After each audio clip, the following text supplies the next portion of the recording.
which hampers the free flow. And thus, it's not only about asphalt and concrete, but also about the, let's say, the soft elements of corridors that have to be taken into account. And just to mention another one, because corridor is not only about roads, it's also about water, about sharing water, and we are very happy also to support the Nile Basin Commission in this regard. Let me come to an end by saying that also, and this was a question of yours, the Global Gateway of the EU has a strong focus on this interconnection, and not only within a continent, but also with Europe in this regard, to make the flow, and we see a lot of hindrances these days when it comes to, I don't know, the Red Sea, for example, that there is interconnectivity even beyond continents worldwide. Thus, we are very happy to conclude to have been a strong partner of PIDA so far and to continue to do so. And my last point, because we just passed the COP29, and this is another question or another answer to your question about financing. There is a lot of green financing in the room. Germany alone has contributed another 200 million for the International Climate Initiative, and I think this can be a good stepping into for new financing models. Thank you. Thank you very much. Thank you very much, Excellency. A round of applause for the Ambassador, please, for his brilliant intervention. I would now move to my last speaker on the stage before we summarize and open up the floor for questions and contributions from the participants. I have here with me Dr. Bachi Balde, who is the Director of Power Systems at the African Development Bank. Dr. Balde, the AFDB have been championing, of course, innovative financing for infrastructures, and especially for the energy, energy sector. We spoke about that yesterday. What do you think are the tools, the models that actually the bank is exploring currently to mobilize private capital for large-scale, climate-smart infrastructure projects? And how is the AFDB ensuring that projects funded under the infrastructure program, and especially the energy, contribute to regional integration and trade facilitation? And once again, in the energy sector, because I know that you are leading actually this sector in AFDB, especially since you are the director of the power system. Dr. Balde, you have the floor. Thank you. Thank you very much, Director Amin. I'm Mr. Balde, not yet doctor, so maybe I have to go back to school. But point taken. I'm from the African Development Bank, representing Vice President Kevin Kariuki, who's the doctor. And I'm from the Vice Presidency for Power, Energy, Climate Change, and Green Growth. And we cover energy, and the climate side of the business is run by Professor Nyong. They're just coming from COP29, and climate change is very topical. African Development Bank is the AAA rated bank authorized by the African heads of state to mobilize resources to implement PIDA. And we've been doing that for quite a while now. We just celebrated our 60th year anniversary, so we've been around for a long time and can share many lessons with all the 54 member countries. The Vice Presidency for Climate Change and Green Growth was set up in 2016, and since then we've done a lot. We've just had from COP, they need, I think, at least $1 trillion to finance infrastructure. We need at least $170 billion a year. So we're talking about quite a bit of money. So we start by supporting countries in terms of developing their NDCs and long-term strategies to be Paris aligned. And the most recent instrument we have for ADF countries It's called the Climate Action Window, where we mobilize about $500 million that countries can access to support their transition.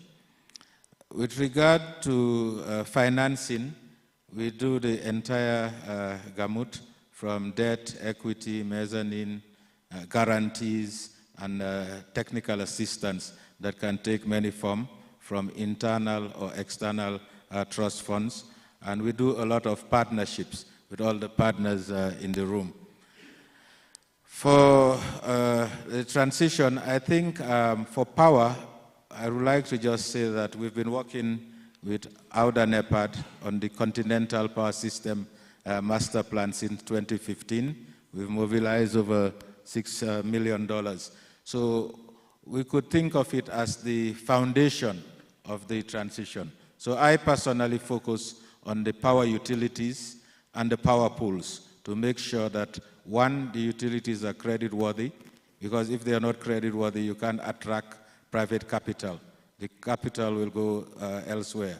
And governments cannot afford to provide the investments or the guarantees, even if they wanted to, given the huge debt sustainability issues with the IMF.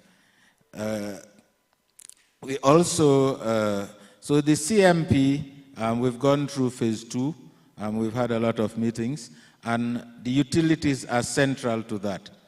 And the utilities are members of the power pool, and power transmission interconnections are very critical for the energy transition, especially for countries with high carbon intensity. Like, say, in the Southern African region, you have a lot of coal, etc. In North Africa, quite a lot of gas. In East, a lot of hydro. So Africa is very diverse. But what matters is reducing greenhouse emissions materially. So gas as a transition fuel is very, very critical, and it's as an enabler for variable renewable energy like solar and wind. But for industrialization, our focus is on guaranteeing power supply or energy supply security, because without power, no economy can grow whilst we transition. And in terms of transitioning, net zero is by 2060 in some countries. You can peak by 2030, 2040. But long and short, you need hundreds of billions of dollars to do so. But there's not enough any money. We don't have enough money. So every dollar available for financing must be deployed efficiently across the project value chain and capital structure. So we do support AUDA NEPAD and countries for project preparation, and we have instruments like the Alliance for Green Growth in Africa, or Sustainable Energy Fund for Africa, or ADF Project Preparation Facility, or NEPAD IPPF. Once projects are prepared to be bankable to attract public or private sector investments, then the principal investment stage comes in, and it can be debt, equity, etc. This morning, the Honorable Minister gave the example of the Ethiopia-Djibouti interconnection. That's a very good example, because you used to have, 300 trucks per day, but now it's electrified. And Ethiopia also has a lot of hydro resources. So they are also connected to Kenya, the 400 kV transmission line. The bank funded that, the second phase of Ethiopia-Djibouti. And across the continent, we have a lot of transmission lines that we funded. Long and short, you cannot have energy transition that's meaningful without transmission interconnections and electricity trade. Between transport and power, there's a nexus. Power and water, there's a nexus. Agriculture and electricity, there's a nexus. In terms of innovation, we do provide funding in several hard currencies, but also we are one of the few DFIs that do local currency financing. So we do South African rand, naira, shillings, etc. Because the foreign exchange risk is very huge in huge infrastructure projects, especially power. So you have a take-off pay power supply agreements. And if you have an asset that's for 30 years and your financing is 10 years, immediately you have a mismatch. And with the devaluation that we've seen across the continent, it's not sustainable.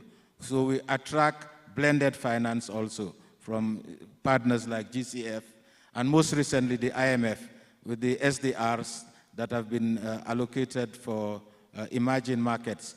We are looking to mobilize about $33 billion for Africa. So I think those are some of the things I can talk about. But lastly, I would like to talk about the M300 initiative. I think many people have heard about that. It's an initiative led by the president of the ADB, Dr. Akinwumi Adesina, and the president of the World Bank. What they've said is, look, access rates are very low on the continent, I think about 600 million or so, and for clean cooking, about 1 billion. And the problem seems to be growing larger and larger as populations grow. So we are focusing on 15 countries with the largest access deficits to add 300 million more people to the network so that they have access to electricity, which is incidentally the cleanest form of clean cooking. To cut trees, you can cook with electricity or gas. That is why we must be very practical and realistic as we develop these strategies. We also have a climate strategy 2021 to 2030 and a climate action plan through which member countries can access financing at the bank. So requests come to the bank, and then if the countries prioritize energy, we support them to do small, large, or mega projects that are in the billions of dollars.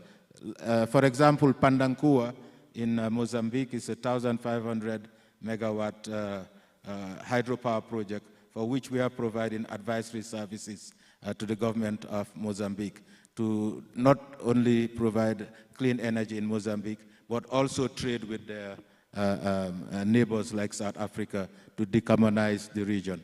Thank you. Thank you very much, Director Balde. A round of applause for him for explaining to us actually what the African Development Bank does in this sector, especially sustainable financing for sustainable investment in sustainable and climate smart infrastructure. Thank you very much. We have as well the honor to have with us on this stage Honorable Minister Ahmed, Minister of Finance of Ethiopia. Minister of Finance of Ethiopia is actually Ahmed Shide. He's actually supposed to speak on the next panel with Federico, but he won't be available because we started late, so he accepted graciously to speak on this panel. Thank you, Minister, for accepting this quick change. Thank you very much. I would like to ask you a question. Ethiopia have demonstrated remarkable progress in infrastructure development, particularly in large-scale projects, energy, but also railways for transport, industrial park as well, which are vital for regional integration and also advancing actually economic transformation of the country.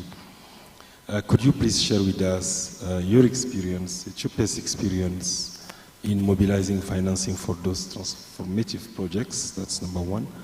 But also tell us, especially the innovative approaches and partnerships that you have implemented successfully. And in addition, how is Ethiopia ensuring that these investments align with climate resilience and sustainable goals, especially the ones that have been approved by our leaders during the Africa Climate Conference in Nairobi?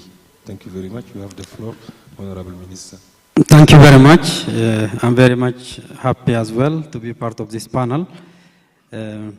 Ethiopia offers a lot of experience when it comes to large-scale infrastructure investment. As part of our long-term development program, we have consistently been investing a lot on infrastructure development. Infrastructure requires significant financing, not only in local currency, but also in foreign currency. But in most of African countries, as you know, lack of capital, lack of domestic sufficient saving and investment is a major issue. Therefore, there is a lot of reliance on also external financing. What Ethiopia does is, the fundamental issue is with more than 120 million population and significant potential for growth, sustainable infrastructure investment is a very important, necessary condition for Ethiopia to sustain its growth, to also modernize its economy, for a structural economic transformation. In addition to human skill and institution, infrastructure is a major issue. The last 15 to 20 years, we have been able to invest significant amount of financing on infrastructure.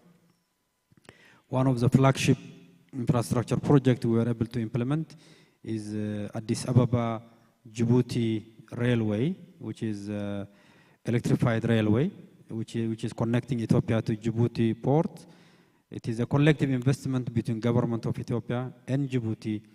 It's now in operation more than 6 years, significantly contributing to the logistics sector development and to maritime connectivity toward Djibouti, which has significantly reduced the time, the cost, and efficiency of logistics. Ethiopia also invested a lot on mega hydroelectric projects, which is very much important. Those projects are significantly contributing to energy generation, transmission line, as well as distribution network. We have been also able to invest on highways, on express roads, and also other major infrastructure development financing. The major source of financing is domestic resource mobilization, one area. Domestic resource mobilization through government taxation is one source of investment, but also we have domestic borrowing in terms of contribution to this large-scale investment. We have also borrowed externally some of the major development, infrastructure development projects. We were able to do it because of our partnership with international development partners. I would like to commend the role played by World Bank, which has been the major partner for Ethiopia's development, particularly when it comes to critical infrastructure, which is very important for development. We have also has significant financing from China to Djibouti Railway and some energy generation, industrial capacity. We were able also to use financing from China. African Development Bank also played a very important role when it comes to regional integration related infrastructure projects like Addis Moyale corridor investment and other projects. So we have been working with other also development partners. For example, with India on sugar sector, we have worked with India. Turkey was also partly involved on the railway line development to the north. So all these different development partners is very important. I think one lesson that Ethiopia is going to offer here is, even though we have accumulated debt, both domestic and international, but Ethiopia was able to create high quality infrastructure assets, which is necessary for long-term economic growth, for long-term economic transformation. So when we create debt, it has to be related to high quality assets. So that's very important. So the project preparation, project return on investment, all those areas is very important. For example, recently we are working with World Bank with a very important initiative called Horn of Africa Initiative. One of its pillars is infrastructure connectivity, like we are able to finance or to get financing to our Djibouti-Berbera corridor via Dredwa. That line is going to be developed with the support of World Bank, which is very important. So a lot of infrastructure investment in Ethiopia is not only benefiting Ethiopia, it's benefiting the entire region. It's connecting the region. Our energy generation, we are currently exporting to Kenya, to Djibouti, to Sudan. Most of our highways is either linked to Kenya or to Djibouti and also to Berbera corridor and to Sudan, as well as also currently we are also have a plan to work with South Sudan as well. So large scale, big projects needs sustainable financing, and that is a major challenge. Domestic revenue, domestic saving is not sufficient enough. So affordable financing is very important. That's why a very important partnership with our development partners is very important. The quality of execution of project, institutional capacity building is also very much important. As part of our macroeconomic reform, we have decided to only borrow on concessional terms when it comes to infrastructure financing. That's why innovative financing is going to be very, very important. Public-private partnerships like hybrid models, innovative PPP models, joint ventures, those areas are very important areas. In energy sector, particularly on the wind, on solar, we are working with different investors from the Middle East and others to work with on energy generation using PPP models. We are also promoting some of the express roads project as part of our PPP models. So green bond, blended finance, partnership with development financial institutions is all important. So financial sustainability and project execution and leadership commitment is very important, particularly to sustainably implement and benefit from large-scale infrastructure financing. And a lot of African countries has borrowed internationally, but the debt risk is rising, and that is necessitating for concessional as well as innovating financing solutions. Recently, the last 6 years, we have also implementing a very innovative financing model for some of the tourist destination development. As part of corporate social responsibility, a lot of companies in Ethiopia are directly contributing in terms of resource mobilization for a very important infrastructure project related to tourism destination development, on green development in cities. Those are very, very important experience Ethiopia can share to other countries. Thank you very much.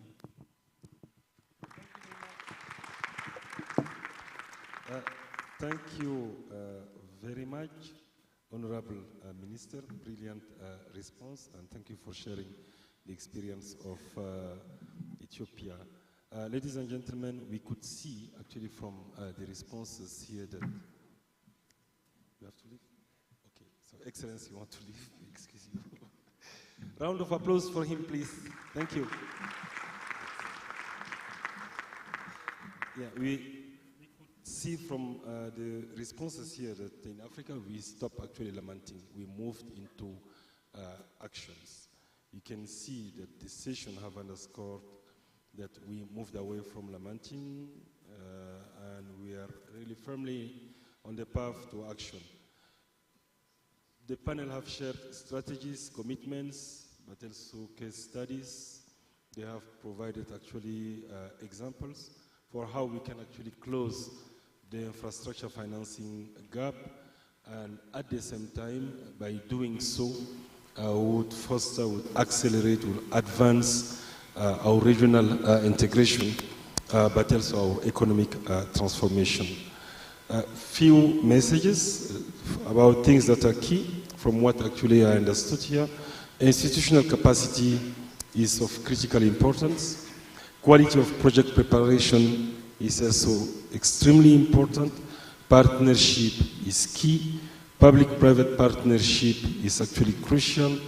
Integration and connectivity for large-scale projects actually are, those two are very important, because it's not just about getting the financing, but it's about really making sure that the functioning of this infrastructure would continue to be sustainable. But innovation in financing actually is also very important. Now, I would like to open the floor for you, ladies and gentlemen, if you have contributions or questions or comments actually to our distinguished panelists.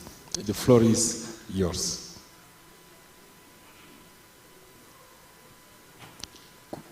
Yeah, can you move the mic, Eunice? You can take one of the mic.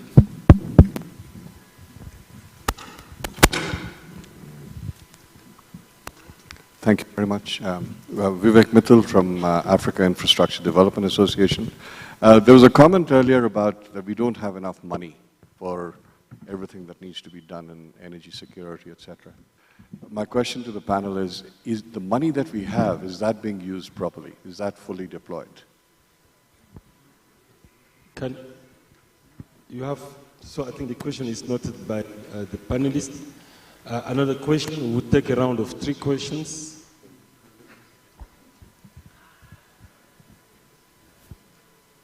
No other question from the public or comments? Yeah, this side.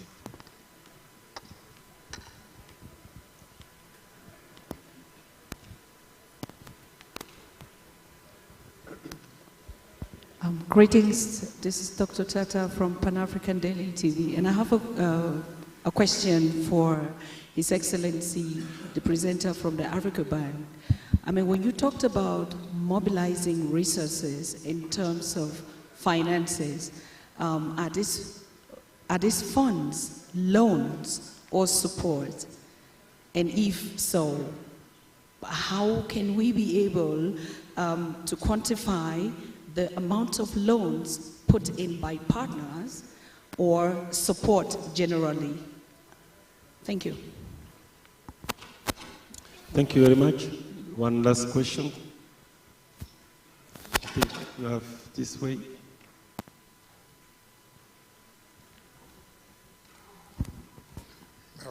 Merci pour la parole donnée. Je voudrais déjà saluer la qualité des panélistes et saluer l'initiative de l'Union africaine, là où on n'est pas, pour la bonne organisation de l'événement. Moi, c'est Emmanuel Babé, représentant émissaire du ministère de l'économie, de la planification et de l'aménagement du Cameroun, en même temps ministère en charge de l'intégration régionale. Ma préoccupation va sur 2 volets. J'ai suivi tout à l'heure avec beaucoup d'attention le discours d'ouverture du chef de l'État éthiopien qui parlait déjà pour une meilleure mise en œuvre des infrastructures, réalisation des infrastructures, qu'il faut favoriser la volonté politique, qu'il faut une grosse dose de volonté politique pour pouvoir mettre en œuvre des infrastructures. De manière globale, je pense, je ne sais pas si l'Union africaine, peut-être qu'elle fait déjà, mais comment est-ce qu'elle s'y prend déjà pour favoriser, encourager la volonté politique, parce qu'il peut y avoir des projets qui doivent être mis en œuvre entre 2 ou 3 États, mais parfois la volonté politique peut bloquer l'évolution de 10 projets.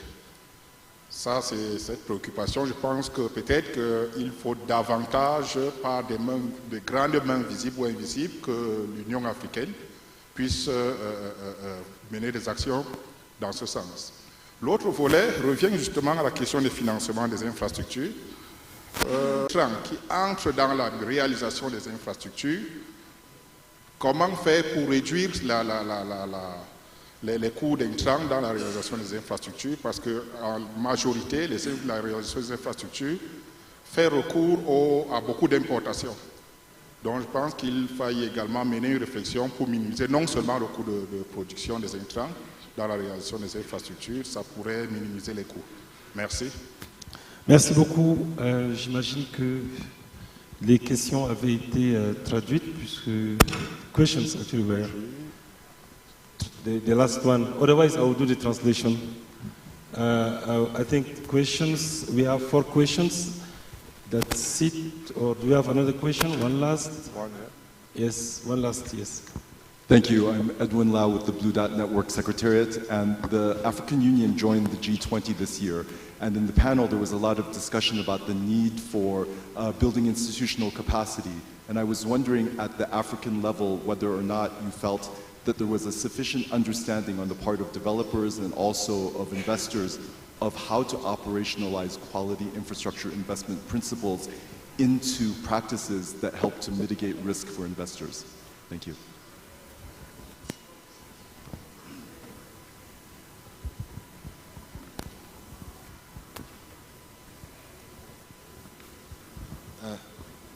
Thank you, Chair.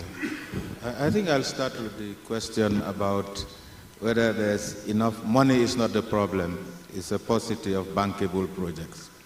I would say no, money is the problem.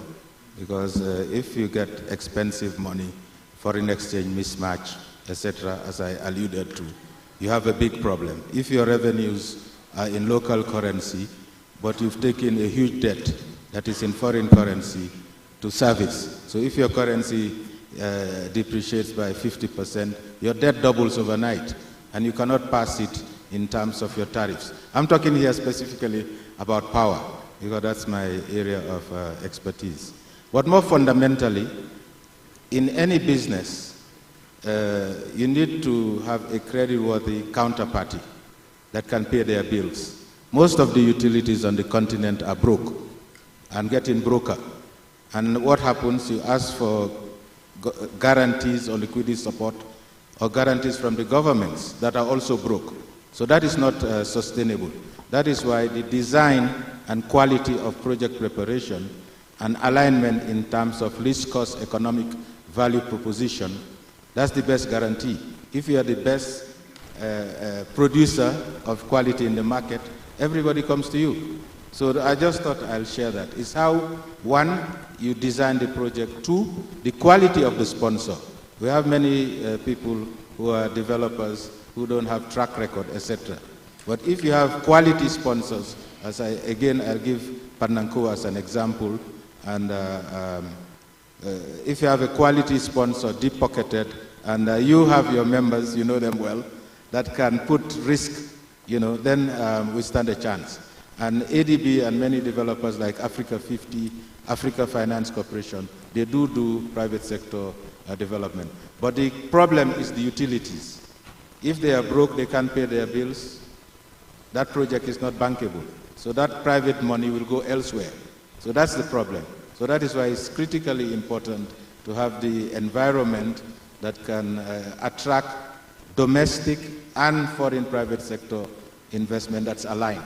So I just thought I'll emphasize that. But having said that, there are problems on tariff. Why are the utilities broke? Some of them are broke because they didn't increase tariffs in maybe 15 years. And they are not getting to cost reflectivity, where they don't recover their costs.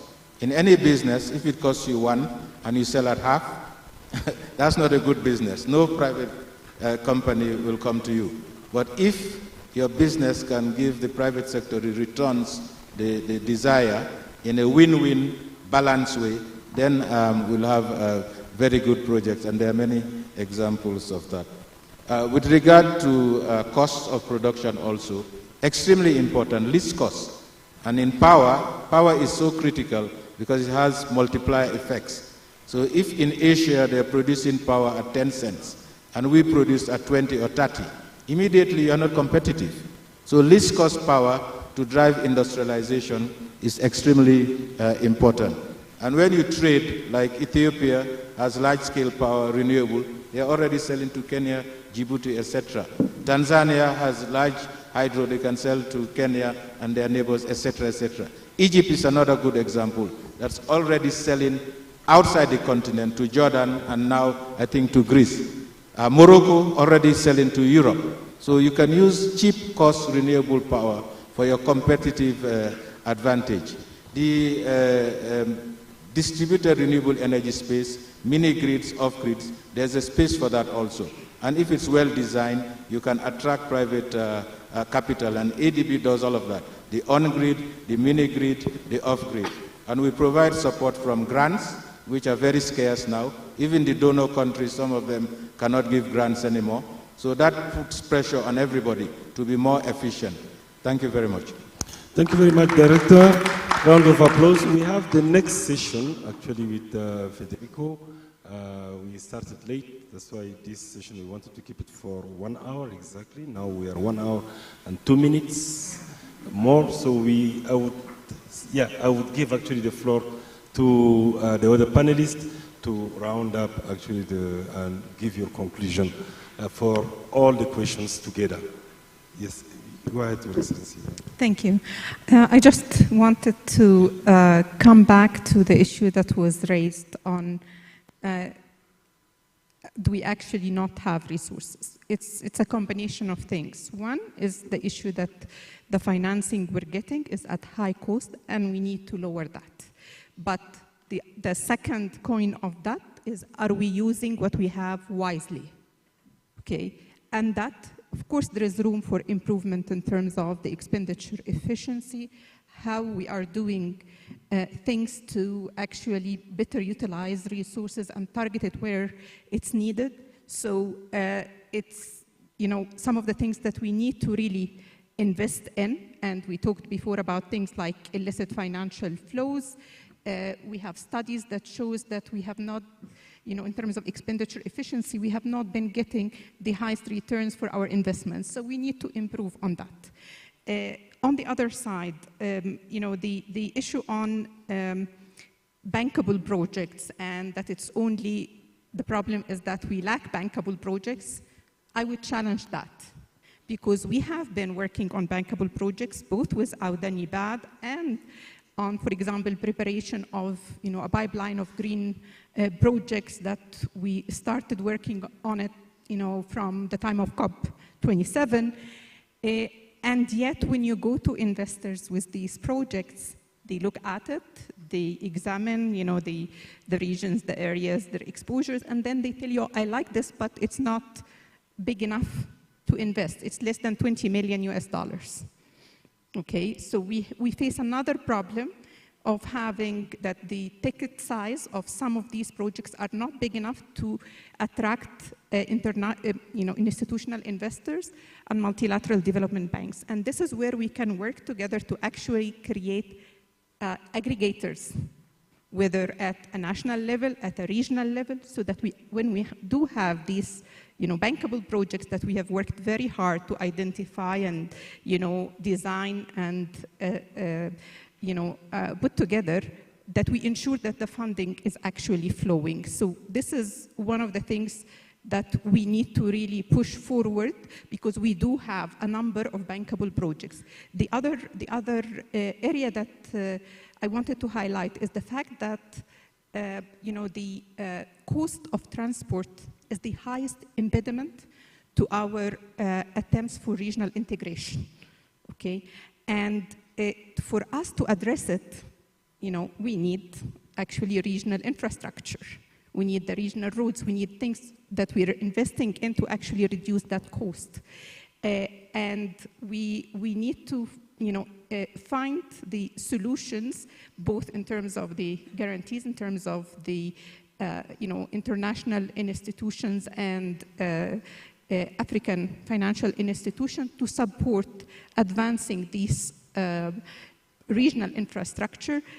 But also we have the issue of the fact that we, you know, for the regional infrastructure, we also, it's not just the fact that we're lacking it, but the fact that time spent at the border, that we need to also work not only on the you know, hard components, which is the physical infrastructure, but the soft one, when we have the roads, that it doesn't take, you know, 20 days for something to cross when it can cross in 5 days. So we need to work also on the non-tariff barriers that are reducing our ability to utilize what we have. So these are some of the things that we really need to focus on going forward, and we need to remember that this infrastructure, what they mean at the end of the day, it means, you know, roads to schools, roads to hospitals, and roads for businesses to be able to operate. So it's the lifeline of Africa, and we have to put our efforts to ensure that this is done properly.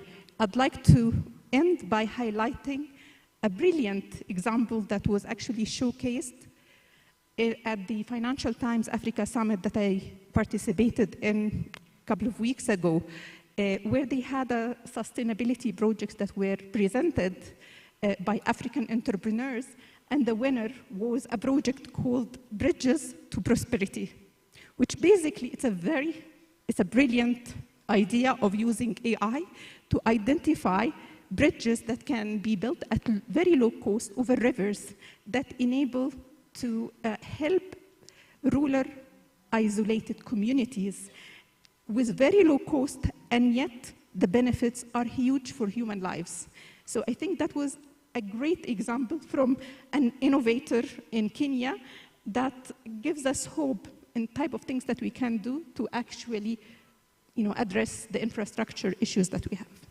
Thank you very much, Dr. Morsi. Round of applause for this brilliant intervention and the very inspiring example, actually, that you have shared with us. I would like now to pass on the floor to Deputy Ambassador, and then after that, Dr. Kazahura.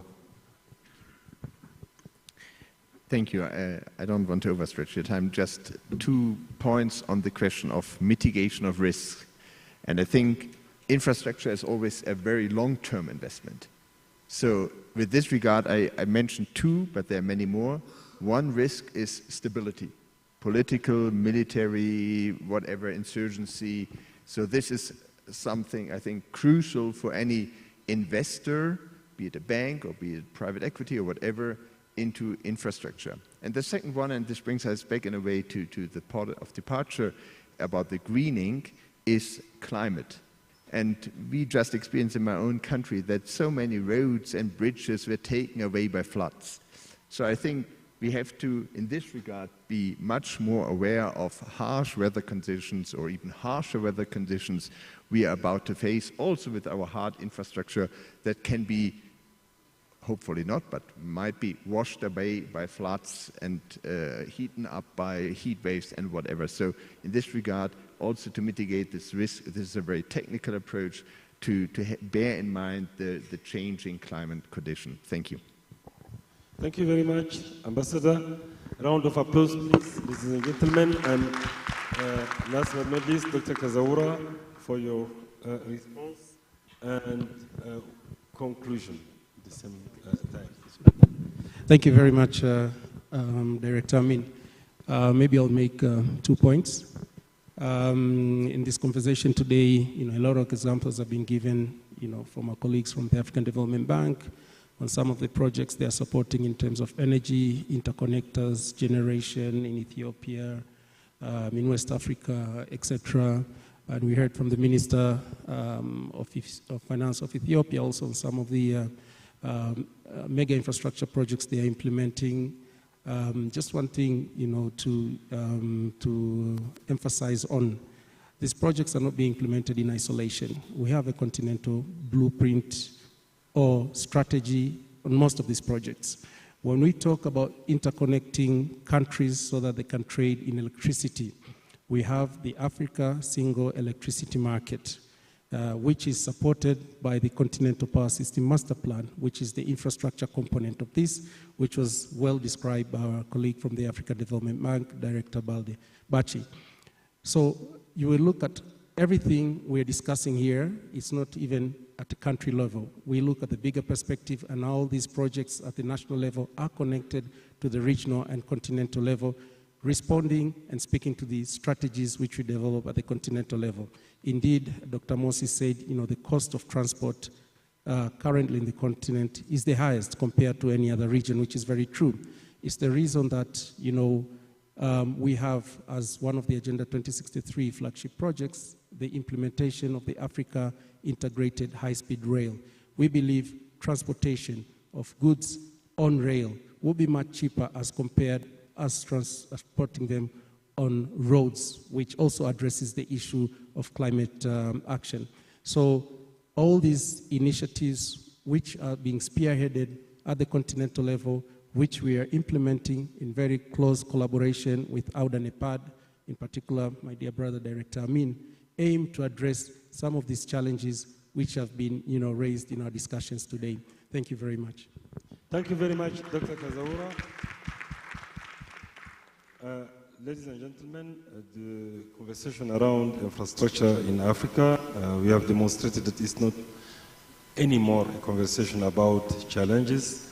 It's more now a conversation, a discussion about solutions and actions and way forward. The panelists, they have demonstrated that our country, our institutions, and our private sector, but also civil society somehow, we are all moving forward we are moving toward decisively to address our financing gap, but also the technology gap and even the institutional capacity gap. So we are no longer lamenting, we are really looking forward to create solutions. And that's actually the spirit of PIDA. This specific time, we were supposed to already go for lunch, but because we started late, we have 1 hour actually delay.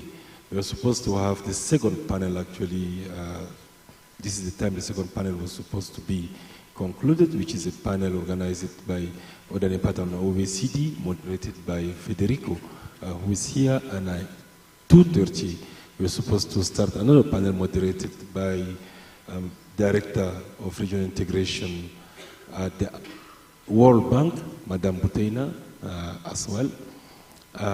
Now we are 1:30, so what I want to do with the organizers, actually, we may need eventually to reorganize ourselves, because if we go for lunch now, we'll come back probably late, so we can actually move to do this second session now, and we move actually for lunch at 2:30, which means that we move this second actually session at 3:30 with Dr. Buteina and the team. So that's the only option we have. So ladies and gentlemen, I think I would like to invite Federico now to come, so we just a little bit patient. He will try to do fast, not to stay between you and your lunch. You know, so at least we can. I would like to thank my panelists. Thank you very much, ladies and gentlemen, for your contribution. Yes, you take the picture. Yes.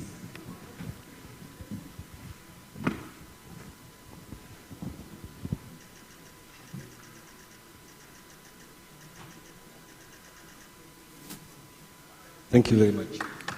Yes, round of applause for the panelists. Thank you very much. Thank you, Ambassador.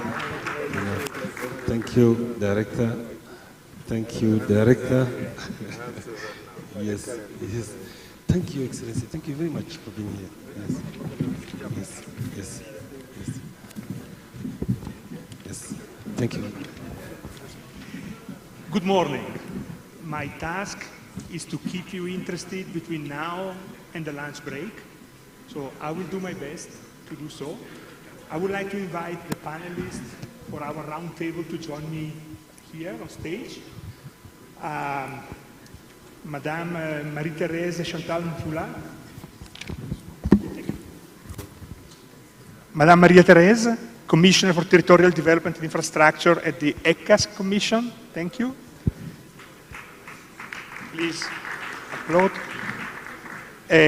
Dr. Mahmoud Mustafa Kamal Esmat, who is the Minister of Energy and Renewable Energy in Egypt, if he's in the room.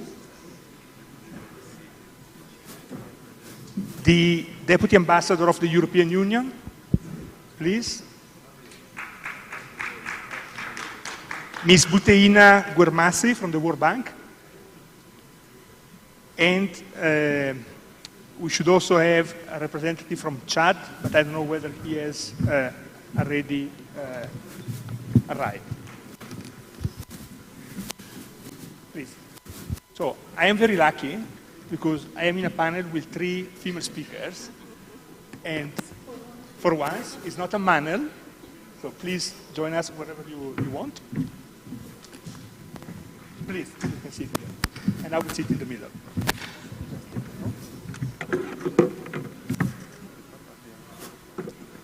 Oui, oui, oui.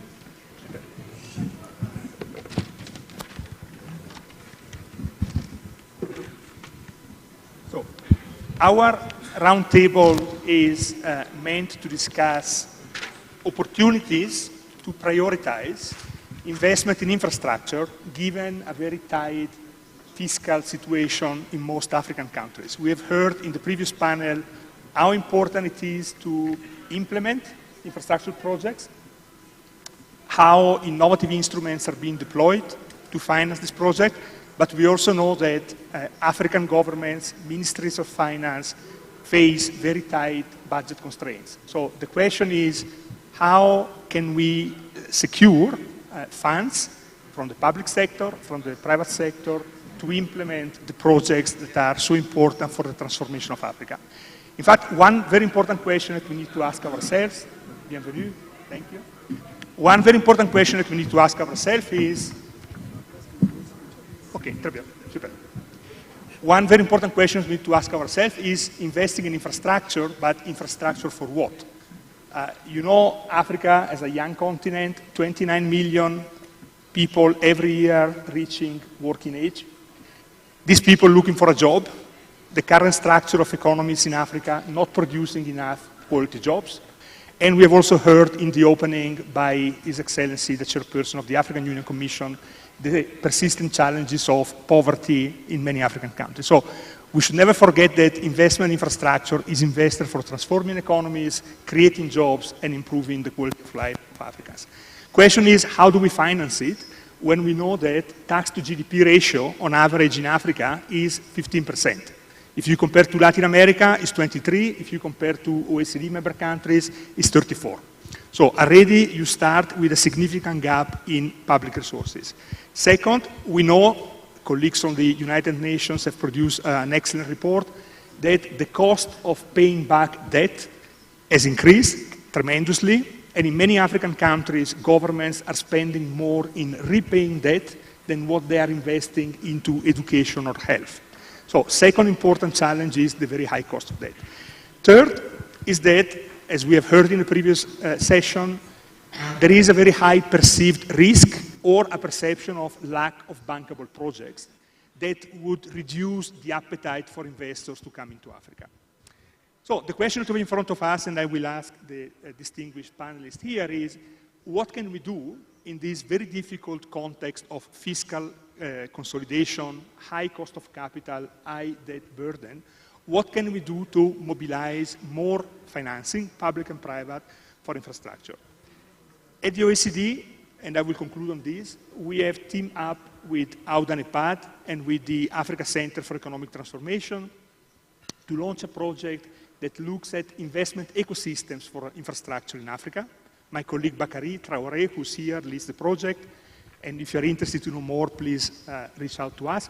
In this project, we try to look at investment ecosystems to understand what are the priorities, who are the actors, what are the factors that determine the cost of capital and the risk perceptions of countries. Information is a very important element here, and we need much more and much more granular information about opportunities, financing tools, and financing options. So here, I would like to start now by asking our distinguished panelists, and I will start with the commissioner. Je vais commencer par vous.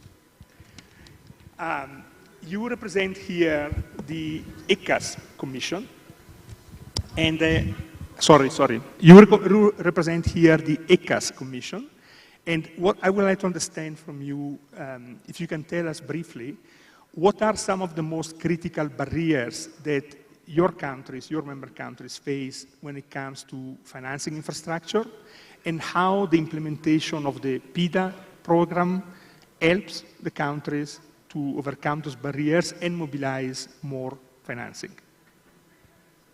Good? C'est bien? Je vous passe le micro, madame. Oui, merci. Je remercie AUDA-NEPAD et tous les organisateurs pour cette initiative qui nous permet de réfléchir sur cette thématique très importante.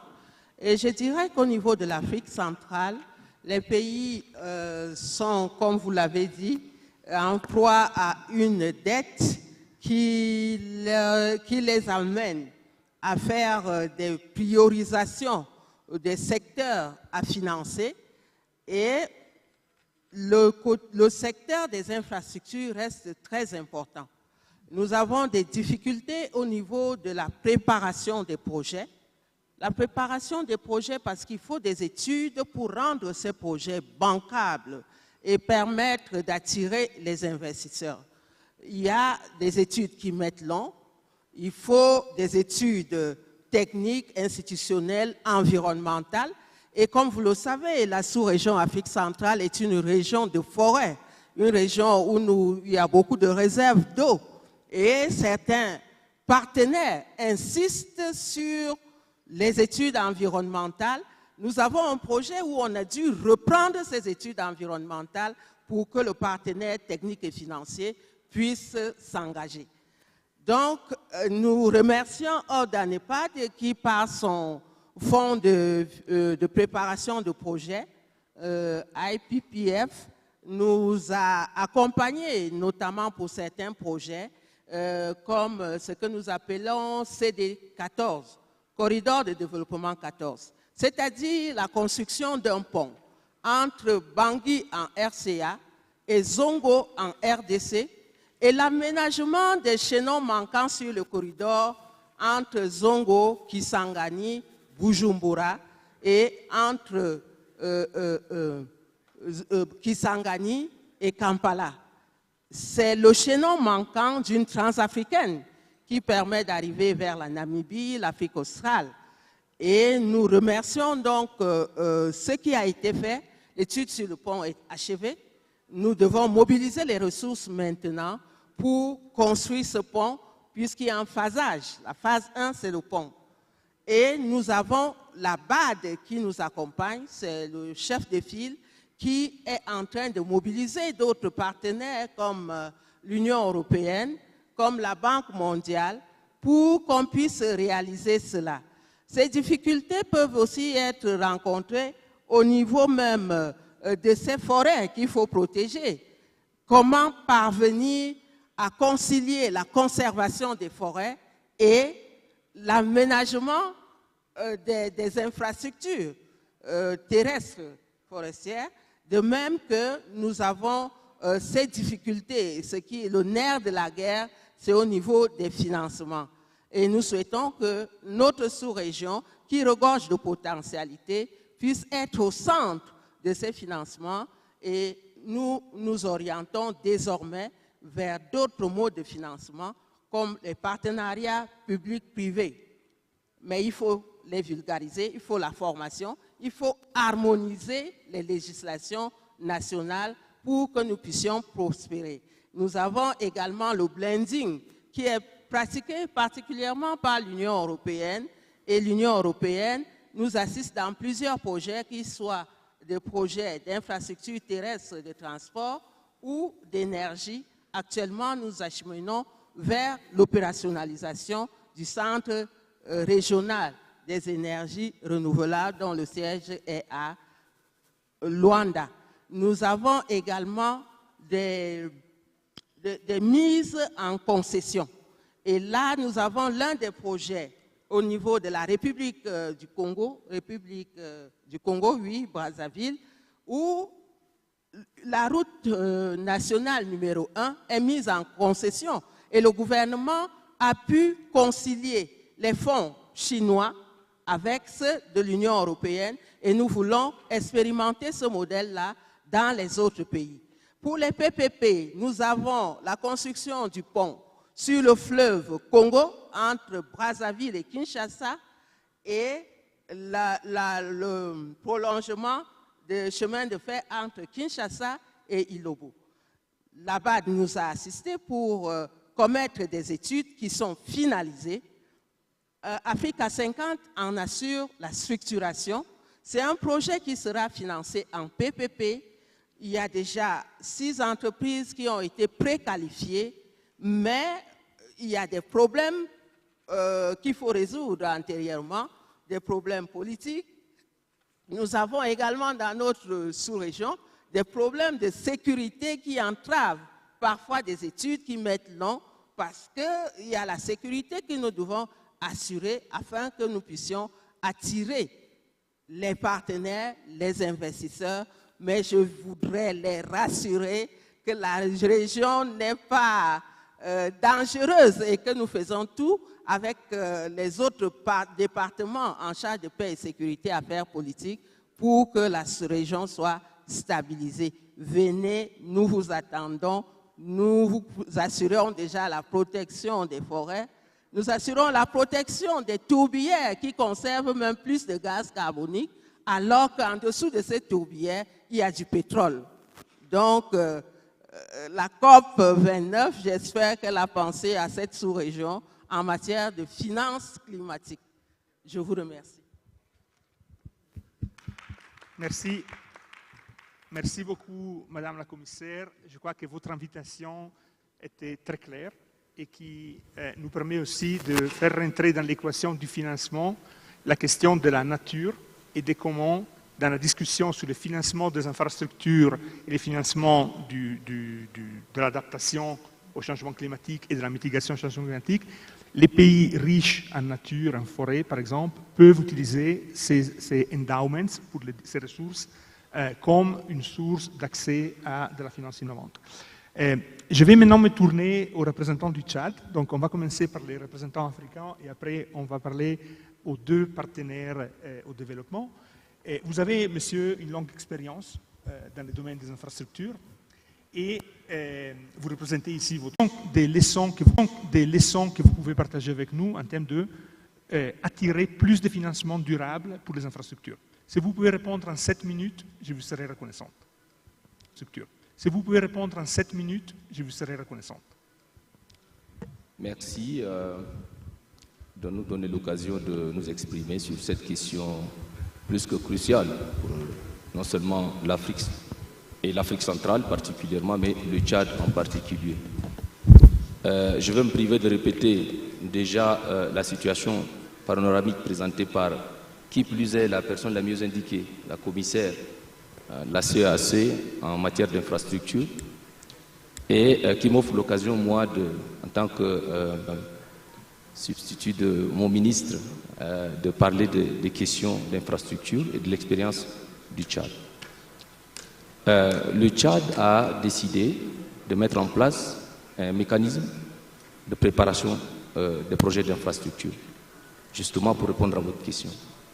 Et c'est une expérience qui découle de constats d'absence de coordination des financements, d'absence de coordination d'initiatives en matière de préparation des projets d'infrastructure, d'absence aussi des mécanismes de financement public-privé, mais financement surtout adapté à notre contexte où des pays comme les nôtres sont soumis constamment au poids de la dette.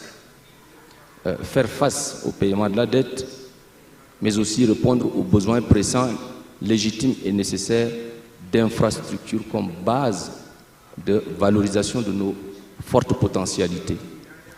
Et en cela, le Tchad éprouve beaucoup de difficultés face au changement climatique. Donc les dernières inondations ont mis à rude épreuve nos infrastructures.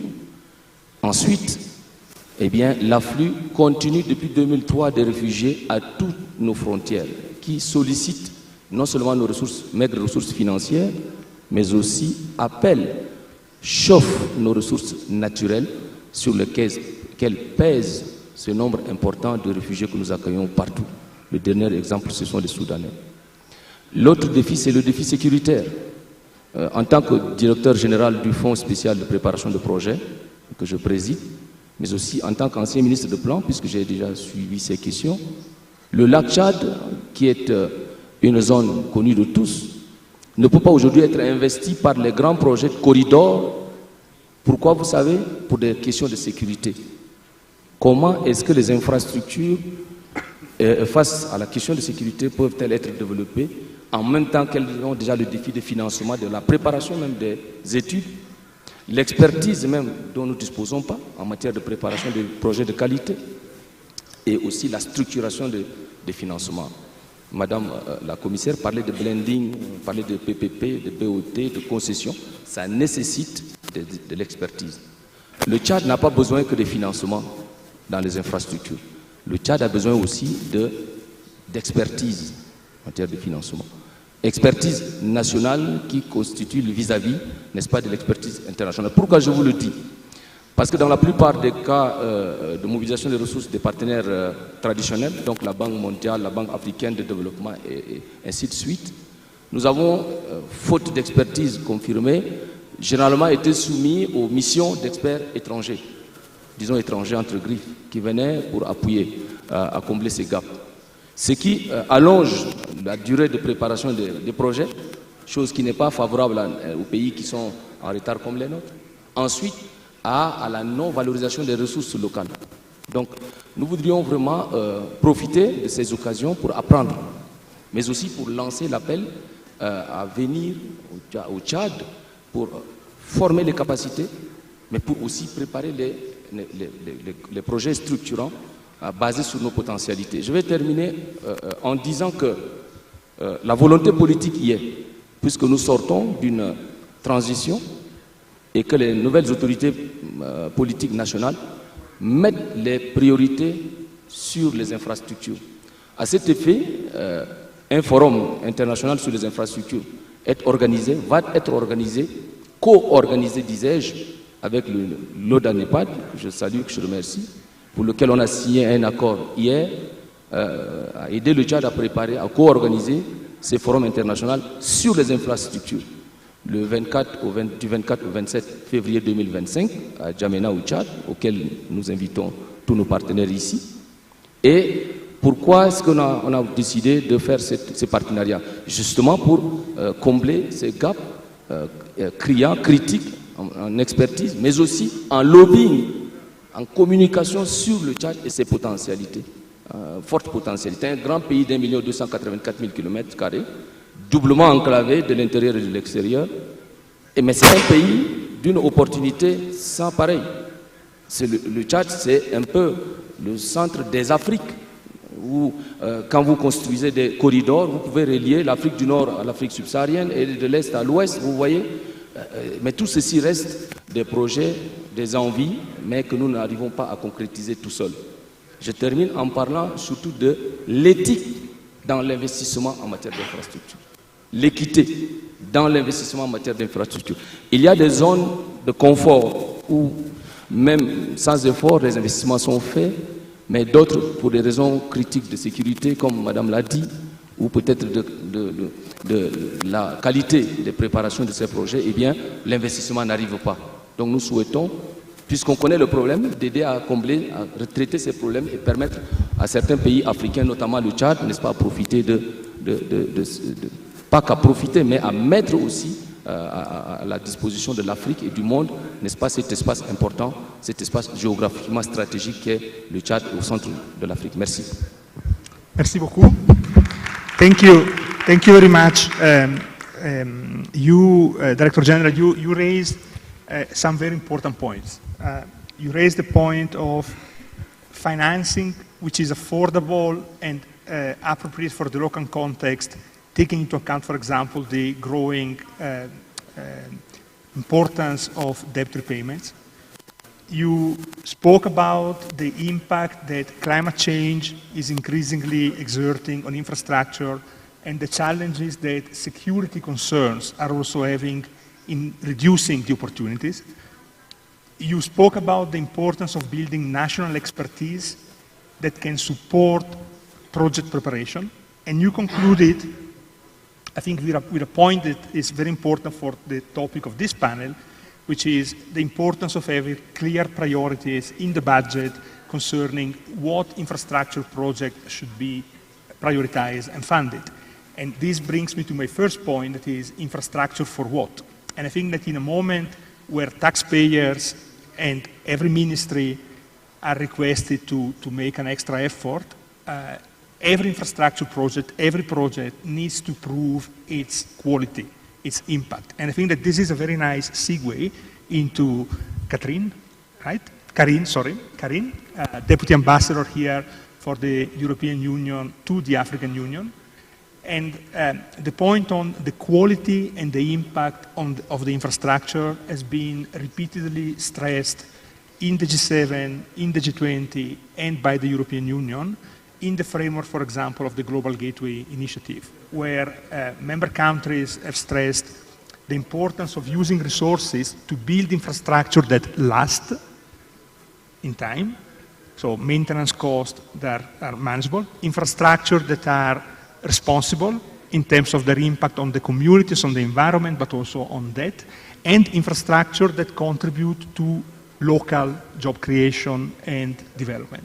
So I wanted to ask you, how do you react to the points that the two eminent speakers here have made in terms of the European Union offering the partnership? You have also changed your approach. You moved from development cooperation, so from a donor to be a partner, and to broadening the tools that you have at your disposal in terms of financing, not only concessional and non-concessional notes, but also blended finance, guarantees, and many other tools. So what is the European Union response to what we have heard here and what we have heard in the opening? 7 minutes, please. Thank you. Yes, the European Union has launched something we call the Global Gateway. It's our strategy to promote intelligent, green and secure connections across digital, energy and transport sectors, and the initiative also includes health, education and research to form a complete package aiming at fostering development for millions of people. The aim is to mobilize up to 300 billion euro by 2027, putting together EU funds, EU member states funds, private investments, half of it, 150 billion euro for Africa. Global Gateway is our offer for the African continent. It's characterized by the capacity to leverage multiple sources of funding, especially private sector investments. In particular, we have the European Fund for Sustainable Development Plus, EFSD Plus. We love acronyms. This is the financial arm of the NDICI Global Europe and will leverage funds for guaranteed investments in global gateway initiatives between 21 and 27. It provides financial guarantees to leverage and de-risk private investments, allowing them to finance projects in more challenging and risky markets. The tools also include technical assistance, blended finance, policy and economic dialogue, and others. We will make available grant funding from the EU budget to complete the de-risking approach. The Global Gateway is a 360 degrees approach, meaning that we combine investments in infrastructure, roads, cables, solar plants, other similar, with investments in the enabling environment, so education, skills, research, regulatory frameworks, and good governance. We do this by catalyzing high-quality investments through whichever financial instrument is the most appropriate, whether that be grants, soft loans, guarantees, or export credits. The Global Gateway is therefore not just about financial support provided as ODA, and it's not a relabeling of traditional development policy. In countries with sufficient regulatory framework and moderate to lower perceived risk, private debt supporting PPPs, possibly with financial guarantees, could also be a way to leverage private funds for transport infrastructure projects. In this regard, the EU is doing a big effort to put in place a set of guarantees under the EFSD+. Privately operated BRTs or urban rails or metros are good examples. At the same time, we are aware that this approach may not work in fragile and crisis-stricken low-income countries. However, we also support countries that find themselves in these circumstances with concrete projects through grants, so the Global Gateway is not exclusive to middle-income countries. As far as implementation is concerned, Global Gateway is delivered by the EU and our member states in a Team Europe approach. So investments can only reach the scale and create tangible and visible impact on the ground if supported by the collective power of Team Europe. It mobilizes all of our EU institutions, our 27 member states, their development finance institutions, the EIB, the EBRD, and the European private sector. We have a strategic approach. In the transport sector, the 12 strategic corridors were agreed upon with the African Union. The corridors have been selected bearing in mind several criteria related to strengthening of Africa-Europe connectivity, sustainable growth and jobs, Green Deal, and human development, peace and security.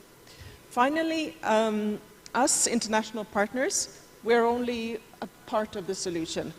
Robust domestic regional partnerships are what will be essential for Africa to advance the domestic resource mobilization efforts. Thank you. Thank you very much. Thank you very much, Karin. I would like to build on the point that you made in terms of the diversifying panoply or suite of tools in addressing the World Bank, because the World Bank clearly is a group, and within the group there are different windows. For those not familiar with these, windows are financing instruments. And you also have MIGA and IFC that is allowed to directly invest into private sector operations. Now, the World Bank for many years has been considered the infrastructure bank. You are now increasingly called upon to be the climate bank, if I can exaggerate a bit. But of course, as we heard here, infrastructure and climate are one and the same. And green, whatever it means, for countries that have a very low carbon footprint, like the majority of African countries, green actually means industrializing better. Industrializing in a way which is less polluting, industrializing in sectors that create greater value addition, that create more jobs. So from the World Bank perspective and from your vantage point as being the director who is in charge of regional integration, how do you reconcile these different requests? To be the infrastructure bank, the climate bank, the MIGA, the IFD, providing expertise, doing studies. How do you square all of this in 7 minutes?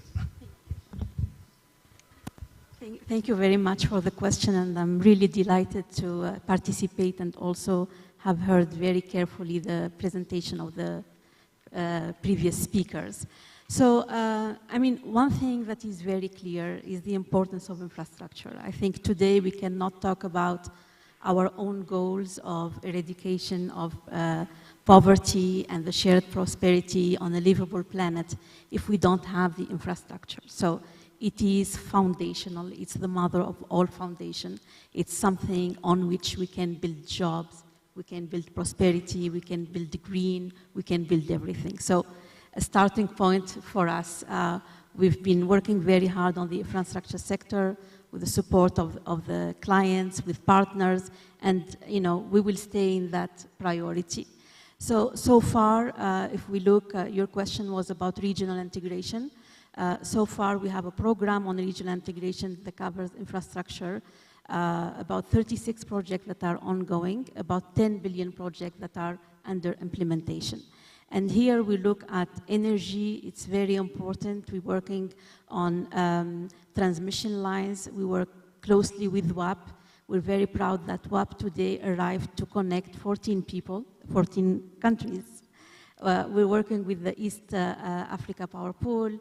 We're also working with Southern Africa Power Pool. So on the energy side, I think a top priority that allows us to hopefully reach the security energetic, as was discussed earlier this morning. We're also looking very carefully to the issue about transport corridor, and we're aligning our definition of this priority to what we hear from the clients, from the countries. It's no longer about roads, it's about connecting people. So we're embracing this very important concept of corridor, economic corridors. And we have a number of examples. If I want to just take the case of the speakers in the panel, we're working on the Chad-Cameroon corridor, a very important connection. I think in the ECA sub-region, we're working on waterways to connect CAR with the Republic of Congo, and many other examples. Digital is a top priority for us also. We are really helping countries to think about a global market, a single market, because the approach of one country solution is too small if we really want Africa to have a bigger role on the global economy when it comes to digital. So a top priority for us working on the single digital market. Water is very important. That's another very important thematic for us. And here we look at it as water for people, we look at it as water for production, and we look also at the climate impact of too much water in some cases and too little water for other cases. So how do we square the circle? I think this is part of what we do in the bank, what we call the roadmap. And I'm sure many of you have heard about it. So we have prioritized a number of global challenges, and the approach now is to have a laser-focused approach on selected global challenge. And I'm happy to report that the infrastructure sector made it to the list of global challenge because, as I mentioned, is very important. So the approach of looking at the global challenge is one, to move from project-specific approach into a programmatic approach. So we approach our projects through a programmatic lens, long-term engagement. We think about impact at scale and big transformational project. One of the points that was mentioned in the earlier session is the size of the market. Sometimes it doesn't help to attract private sector investment. And I think here, thinking regionally is a very good approach to look at a bigger market to attract the private sector. So, you know, you mentioned also, and this is very at the heart of the roadmap for us, is leveraging, right? So if we want today to summarize what's the World Bank approach to development, the heart of this approach is leveraging, and it's at 3 levels. Leveraging financing. We cannot today, given the high debt to GDP ratio, the fact that the investment is very, what's the right word that was used earlier? It's heavy. It's very expensive to borrow today. So the way to build that vision about a connected Africa and the big infrastructure is to get the private sector in. So PPP, blended finance is very important. And looking at leveraging the instruments. So there is, you know, the loans part of it, but there is also more and more loans to the private sector. We're working with Regional Development Bank that are very important to help infrastructure in Africa. I think the other thing in terms of the instruments, as you mentioned, so now we moved in the bank to working with MIGA as the single platform on guarantees. So for client countries, reach out to MIGA, you can use the guarantee instruments, and it's much easier to do it. With IFC, of course, all the issues about supporting the private sector, both as debt financing, but as equity, and it's very important. We're moving towards, you know, de-risking. But, you know, leveraging of financing is only one approach, because at the end, it's not only about financing infrastructure. It's about also, and I heard it very loudly in the previous session and now, is to make sure that there are the skills to negotiate, the resources to participate, and, you know, the homegrown skills that need to grow in the country, and there are plenty already, and need to stay in the continent. So how do we work on the capacity in addition to the financing approach? So this is how we square it all together. You know, it's all important, and it all needs to happen at the same time, and we need more of these discussions. So I want to thank ODA NEPAD for getting us together, because, you know, the more we talk about it as, you know, multiple stakeholders, I think the faster we get to that vision of, you know, a interconnected Africa. So we have another speaker, another female speaker. I'm very proud of chairing this female panel, who is online, Freda from the African Center for Economic Transformation. I don't know if the technicians can bring Freda on. Let's see if technology works in our favor. Yes, we could quickly see. Hello, Freda, how are you? We cannot hear you, though. So you are either muted or the technicians have not given you the right channel. Okay. Now we can hear you. Excellent. So, okay. Freda, thank you very much for joining. Thank you for having me. Yes. So you are one of the partners of the project that I was mentioning at the beginning on understanding infrastructure investment ecosystems. We actually call this project Accelerating and Scaling Up Quality Infrastructure Investment in Africa. And it is jointly implemented by AUDA-NEPAD, the OECD Development Center, and ASSET. And from your participation in this project, but also from your viewpoint, being exposed to a number of initiatives that try to mobilize more investment into Africa, for example, the Compact with Africa and other initiatives, how would you react to the speakers here in the panel? How can we research center, policy dialogue platform like ASSET, the OECD and others, how can we help in this conversation? If you can do it in 6 minutes, it would be great. Okay, great. Thank you so much, Federico. And again, thank you for the opportunity to share our perspective. As you mentioned, it's been a privilege to be part of the ASKIA project, alongside with yourself, OECD and AUDA-NEPAD. And for those who may not be familiar with this, some years back, we were given a challenge by the President of Ghana to figure out the best way to help African countries secure financing for infrastructure. And luckily enough, ASSET has been privileged to be part of another program called the Compact with Africa, which seeks to do exactly that. And so both of these programs are aligned in this goal.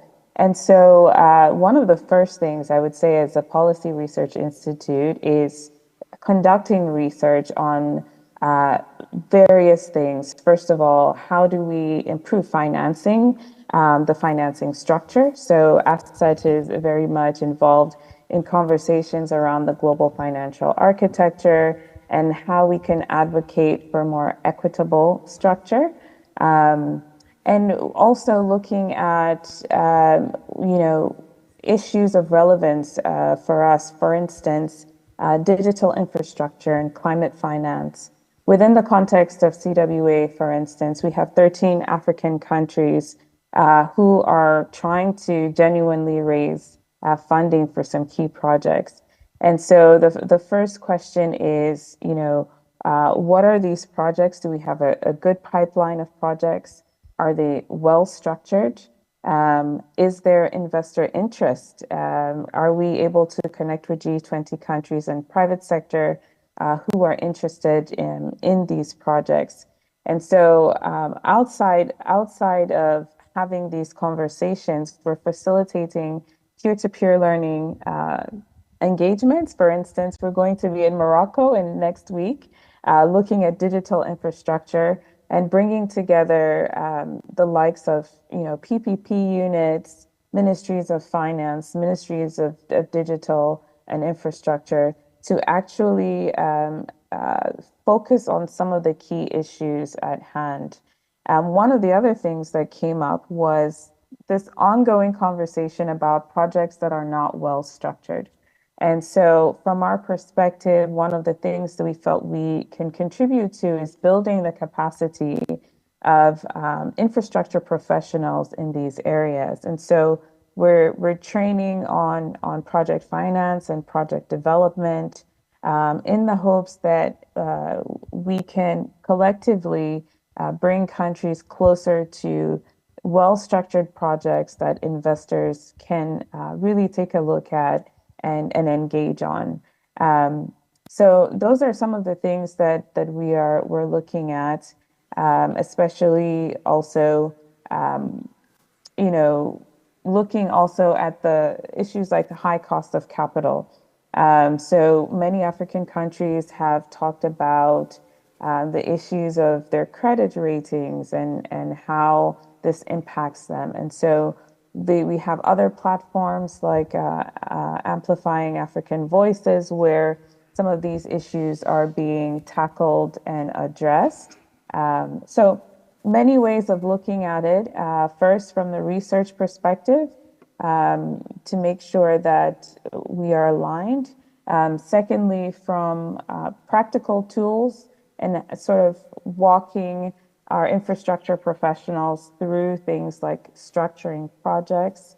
And I think finally, I would also say within some of these programs, looking at the policy angle and the what should I say? The enabling environment for business and financials in each of these countries. If your macroeconomics are not right, if the enabling environment is not right, of course, it will be difficult to encourage investment in our countries, be it domestic or foreign. So these are some of the ways in which ASED is addressing these challenges with our partners, and we hope we can continue to do more in this area. Thank you, Frida. You actually made it in 5 minutes, so you are winning the prize for the most effective delivery. We are very close to the lunch break, so I will want to give the opportunity to each one of the panel to react for a last kind of final thoughts, 2 minutes. On va commencer par la commissaire. Madame la commissaire, vous avez posé des questions très importantes. Vous nous avez dit ce que vous faites dans votre région, les défis, mais aussi les opportunités qui existent. Vous avez écouté comme l'Union européenne et la Banque mondiale sont prêtes à travailler avec vous. Vous avez entendu comme des institutions qui se font plus sur les policies, comme le Centre de développement de l'OCDE ou ASET, aussi peuvent appuyer vos projets, vos décisions. Comment est-ce que vous souhaiterez conclure cette panel? Quels sont les mots que je voudrais que nos participants ici retiennent? Quels sont les messages clés? Je vous remercie. Je commencerai par dire aux partenaires financiers, s'agissant de la taille des projets, que nous avons mis en place actuellement des projets du style multimodal, qui incluent et la route, les chemins de fer, le fleuve Congo, particulièrement un des projets que je pourrais citer, ce serait donc la route entre Wesso au Congo, Bangui, ASEA et N'Djamena, plus la navigation sur le fleuve Congo et ses affluents, Ubangi et Sanga. Et je sais que la Banque mondiale et l'Union européenne se positionnent sur le volet fluvial. D'autre part, je voudrais me féliciter de ce que les deux partenaires aient parlé du numérique qui rentre dans leur portefeuille de projets à financer, dire que la CAC a adopté un plan d'action consensuel de déploiement des communications électroniques depuis 2020. Nous avons écrit à plusieurs partenaires, Banque mondiale, Union européenne, la BAD, mais nous n'avons pas eu de financement jusque-là. J'ai eu une conversation avant la session et qui laisse penser qu'à Bruxelles, on aura des avancées et des partenaires qui pourront exercer dans ce secteur du numérique qui est très important avec l'adoption du pacte numérique mondial et ce qui est en train d'être fait au niveau de l'Union africaine pour le pacte numérique africain. Et j'invite les uns et les autres au forum sur le numérique, développement du numérique, que la CAC organisera au mois d'avril prochain. Je vous remercie. Merci beaucoup. Merci beaucoup. Monsieur le directeur général, quels sont les messages clés que vous souhaiterez laisser à notre participant? 1 minute et demie, 2 minutes, s'il vous plaît. C'est sûr, parce qu'on attend tous le déjeuner, donc tout le monde va se fâcher si je suis long. J'attire et j'insiste l'attention sur le besoin essentiel du Tchad, c'est l'appui à la préparation des projets qui participent de l'identification de tout ce qui est corridor, je l'ai dit, pour désenclaver le Tchad de l'intérieur et de l'extérieur. Et Madame la commissaire parlait déjà de ces corridors. Hier, dans le panel qu'on avait eu avec l'Égypte et l'ambassade des États-Unis, on parlait du corridor Le Caire-N'Djamena et dans le financement de l'étude des projets que le transfert de compétences et de capacités. La Banque mondiale ici et l'Union européenne sont des partenaires majeurs du Tchad et cette discussion est une occasion pour attirer leur attention davantage sur l'appui à la préparation, l'accompagnement, l'accès au guichet d'études de préparation de projet. Merci beaucoup. Merci beaucoup. L'Union européenne, Karine, what is the, you can maybe use the other mic, what kind of final messages would you like to share with you? You have also been invited by the commissioner here very specifically, so maybe an answer to that. No, just to say we're happy to be here. We're happy to learn from the colleagues on the panel and from participants, and we're happy to engage. So nothing further on the specifics. Thank you. Okay, thank you very much. The World Bank. Thank you very much. We're also very happy to be here and to engage. So maybe a quick reaction to the call of the Commissioner. We're definitely very interested to see how we can collaborate on digital. And we'll follow up to have specific mission to talk about this. I wanted to highlight the importance of the voice of the REX in all this discussion about integration. The role is very important. The policy and harmonization that comes from the REX is important. And then, as I spoke earlier about this, multi-stakeholder approach that is needed, the role of the REX is key. And for Chad, I cannot agree more. I think Chad being at the center of the continent, if we think about a continental approach, Chad is fundamental. Linking to the north, linking to the east, linking to the south. So, you want to think about regional integration, let's start with Chad. Thank you very much. Freda, are you still with us? Yes, I'm still here. So 1 minute for you as a final talk, and then we will wrap up. Yes, I think I have to agree very much with the previous speaker in that I cannot elaborate enough how important it is to take a regional approach to much of our infrastructure.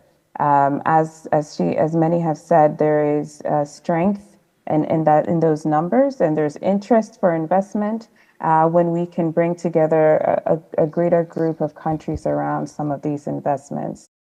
There's also additional need to help countries structure projects through a multi-country and a regional lens, because there's a lack of that. Countries are strong at structuring projects nationally, but they're not doing that through a regional lens.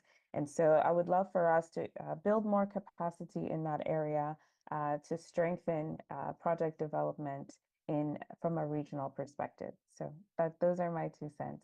Thank you. So in conclusion, I would like to start by thanking all the panelists and also thanking Audanepad and all the organizers of the PIDA Week for giving us the opportunity to be with you. I would like to summarize with 3 messages what we have heard. These are my 3 takeaways. Remember what was the question at the beginning? How can we mobilize additional financing for infrastructure, and how can we prioritize given the very constrained financing environment in which we are? I think that everyone agreed here in the previous panel that there is a need of having a strategy, a clear plan that is well structured and that sets the priority. But I would like to share 3 considerations that I take from this conversation. The first one is that when it comes to financing, there are multiple drivers and factors that need to be addressed. We have heard from the European Union, from the World Bank, that partners are developing new instruments, guarantees, blended. There is now a growing interest in issuing green, social, sustainability-linked bond, etc. There has also been a call to have more institutional investors involved into all of this. But these investors will come, and this is my second point, if they find the right capacities in place. And when I say capacities, it's not only capacity to develop projects or PPPs, are broader capacities. One, there is an increasing tendency in financial markets to go green, to go sustainable, to look for ESG, environmental, social, and governance indicators. So developing countries and their financial markets need to prepare for that. They need to develop the right kind of matrix, they need to develop the right kind of capacities to allow investors to show that they're investing in ESG or in sustainable investment. But there is also a need of capacity in terms of governance. One of the reasons why institutional investors do not engage that much in infrastructure is because they don't trust the approach that is proposed to them. The kind of independence of choosing projects independently, the size of the projects. So there is a rethink here that is necessary if we want to involve pension funds and other institutional investors. A final point is that all of these will only be possible if the cost of capital goes down. And bringing down the cost of capital boils down to having the right policies in place, but also having data and evidence that show that you are doing the right policies. And there is a lot of discussion these days about creating an African credit rating agency. We are agnostic about that. Is it a good thing? Is it a bad thing? We believe that what would be very useful is to improve the information that rating agencies receive. And so there can be a lot that can be done in terms of improving the capacity of African stakeholders to provide that information.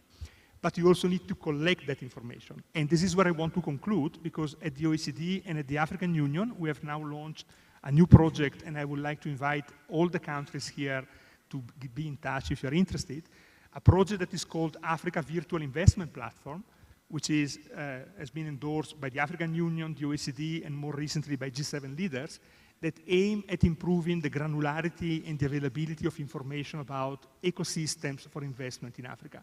We believe that this is the key to bring down the cost of capital, because investors will want to see what is going on, what are the good opportunities, what is the default rate. And if you look at the GEMS database, you will see that default rates in Africa are not very high, are actually quite good compared to other regions of the world.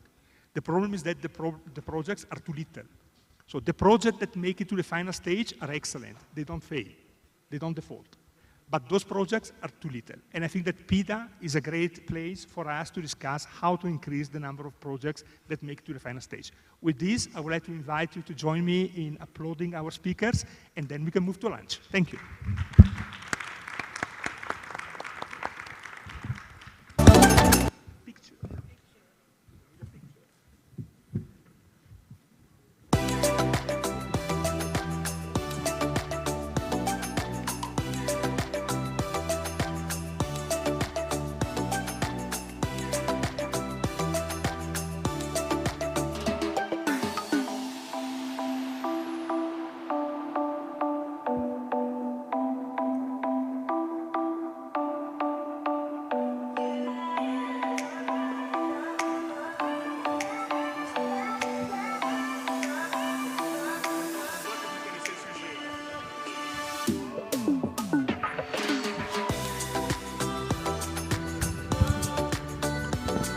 Before you leave the room, please, just a quick housekeeping announcement. 1 second, please. Can I have your attention? Our lunch is served at Melse Senawi building. For those who were here yesterday, it's opposite this building. If you were not here, just follow the crowd, please. And we need to be back here by 3:20 to continue with other sessions, because we had a delay of 1 hour, so it means we'll have to push our other sessions a little bit. But please, let's meet here at 3:20.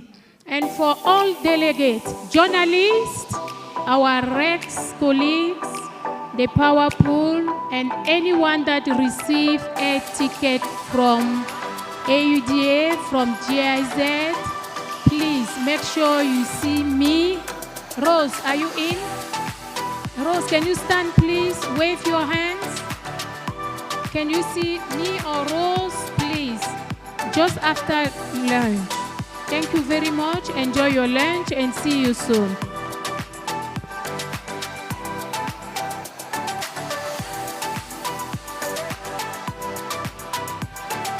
Just an additional announcement, the water session happens in here, the multi-purpose hall, and then the global gateway session happens in the medium conference. you note that they are both saying multi-purpose hall. So please note that.